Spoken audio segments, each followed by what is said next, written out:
పరమాత్మ స్వరూపులైన పార్వతీ పరమేశ్వరులకు, గురువులకు, పెద్దలకు నమస్కరిస్తూ తిరువూరు శేషమేంద్ర ఆశ్రమం నుంచి శ్రీ భగవద్గీతలోని 4వ అధ్యాయం నుండి 9-10 శ్లోకాలకు ఈ రోజున విశ్లేషణ ఇచ్చుకుందాం, భావాన్ని తెలుసుకుందాం. అవి ఏమని చెప్తున్నాయంటే, జన్మ కర్మ చ మే దివ్యం ఏవం ఏ వేత్తి తత్వతః తత్వాదేహం పునర్జన్మనైతి మమేతి సోర్జున. వీతరాగభయక్రోధాః మన్మయా మాముపాశ్రితాః బహవో జ్ఞానతపసా పూతా మద్భావమగాగతః అని తెలియజేస్తున్నాయి.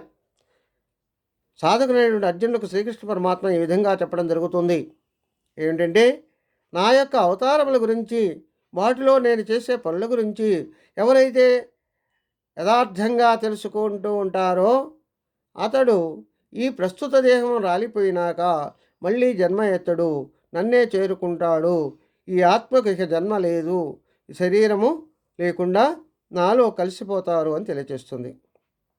అదేవిధంగా పూర్వం చాలామంది ఈ రకమైనటువంటి జ్ఞాన తపస్సుతోనూ నన్ను శరణు పొంది నా మీద తన్మయత్వం పొంది కోరికలు, భయము, కోపము అనే వాటిని తొలగించుకొని పవిత్రులై నా స్వరూపాన్ని పొందారు, నన్నే చేరారు, వారు ముక్తులయ్యారు అని తెలియచేస్తుంది.